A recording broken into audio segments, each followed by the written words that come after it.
se Deus é por nós, quem será contra nós? Mas e se Deus não é por nós? Quem pode nos socorrer? Quem pode nos ajudar? Este é o tema do nosso devocional de hoje, da nossa oração da manhã. Que a graça e a paz do nosso Deus estejam com cada um de vocês. Bom dia, que Deus abençoe vocês, que vocês tenham um dia abençoado pela palavra de Deus. Hoje nós vamos continuar o nosso devocional baseado no Salmo capítulo 7. E só para você lembrar aqui, vou ler mais uma vez com você, verso 1.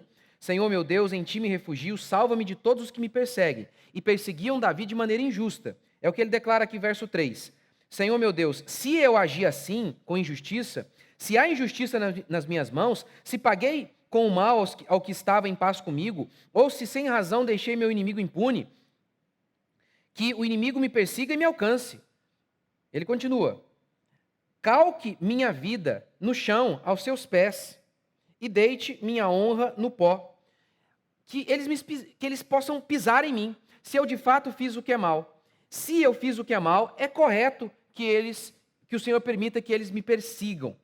Pois bem, é muito comum, todo mundo cita, né? Se Deus é por nós, quem será contra nós? Se Deus é. Mas às vezes Deus não é. Às vezes é o próprio Deus que está nos perseguindo. Por quê? Porque estamos fazendo algo errado.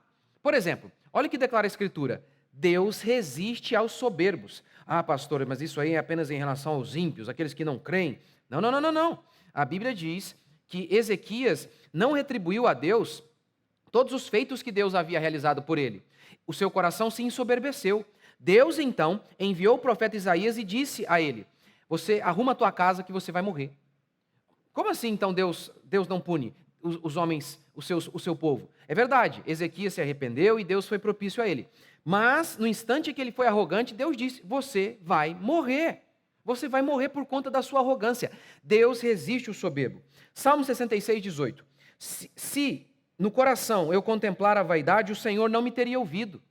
O salmista está dizendo isso. Se o meu coração tivesse carregado de ilusão, de luxúria, daquilo que é pecaminoso, o Senhor não teria ouvido a minha oração. Esse que é o problema, sabe? As pessoas, os crentes de hoje, eles estão anestesiados. É muita pregação de amor.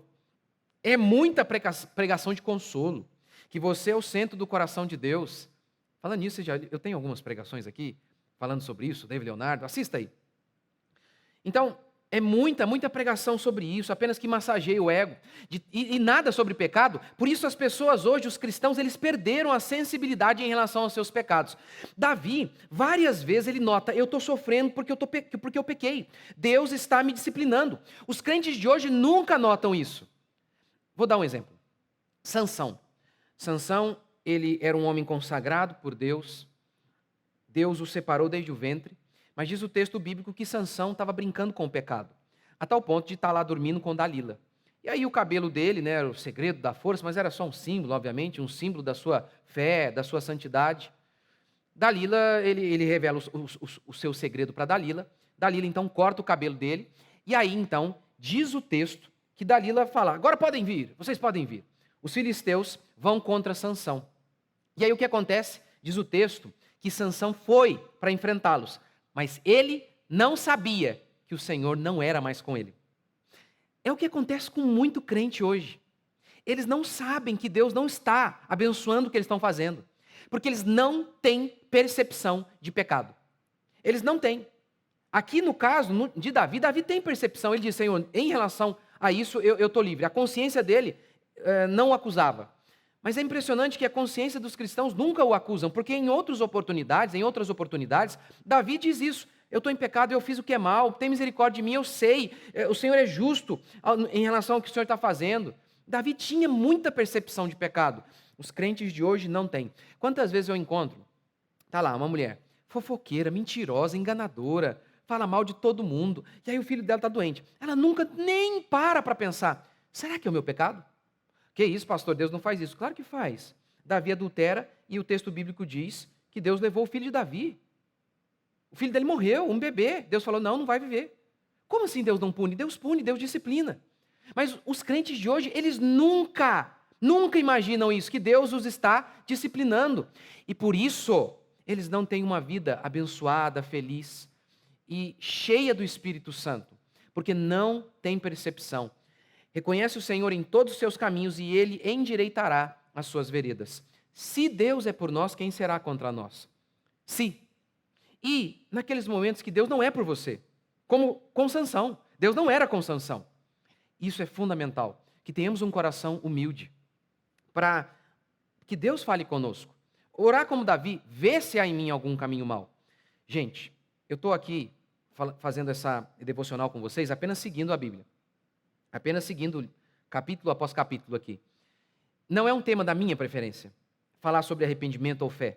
É um tema da preferência bíblica, de Deus. Porque, mais uma vez, tem tudo a ver com o texto que eu estou lendo para vocês aqui. Davi está dizendo, eu estou sendo perseguido, mas de maneira injusta. E, ao mesmo tempo, ele está dando um ensinamento. Ora, se eu tivesse pecado, seria justo que eles me perseguissem. Seria correto que Deus permitisse isso. Está vendo? É um tema recorrente, a fé e o arrependimento. Mas isso praticamente desapareceu de grande parte dos púlpitos brasileiros. E é justamente por isso que as pessoas elas têm enfrentado seus inimigos e têm obtido derrota apenas. Como Sansão. Por quê? Não sabem que Deus não tem sido com elas. Se Deus é por nós, quem será contra nós? Mas e se Deus não é por nós? Quem pode nos ajudar aí? Por isso, que Deus nos dê essa consciência, que ela vem por meio da palavra. Quanto mais você ouvir genuína pregação, mais sensibilidade você vai ter. Mais percepção de si mesmo você vai ter. Com Deus é assim. Você olha para Deus e enxerga a si mesmo. E como que você olha para Deus? Por meio da palavra. Vamos orar então, para que Deus nos ajude. Porque tem muita gente aí recebendo oração ungida, fazendo campanha não sei das quantas, e não interessa. Deus não é com elas, como não era com Sansão. Não era. É a fé e o genuíno arrependimento que nos aproximam de Deus. Vamos orar? Senhor Deus e Pai, mais uma vez te agradecemos e oramos que o Senhor nos coloque no caminho, no teu caminho. Livra-nos do mal. Deus, ilumina-nos. Porque se o Senhor é conosco, ó Pai, quem pode nos derrotar? Se. Portanto, Pai, nós queremos a cada dia ter a bênção do Senhor sobre nós. O teu cuidado sobre nós a cada dia. Ó Deus, livra-nos do mal. Livra-nos, ó Pai, de nossa arrogância, de nosso egoísmo, para percebermos os nossos erros e as nossas falhas, para que assim possamos caminhar contigo. E desse modo, não venhamos a precisar ter a mesma experiência de Sansão. Ir para a batalha, crente de que o Senhor é conosco, sendo que na realidade o Senhor já nos largou lá atrás. Ó Deus, que a tua mão seja conosco, a cada dia, em nome de Jesus. Amém? Obviamente, eu não creio que eu tenho pregação aqui sobre isso. É possível um crente perder a salvação? Eu não creio nisso.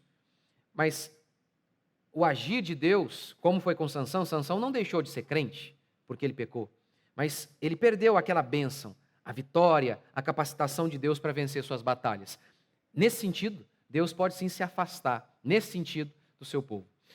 Que Deus abençoe vocês, que vocês tenham um dia abençoado. Curtam, comentem, se inscrevam. Até amanhã, se Deus quiser. Deus abençoe.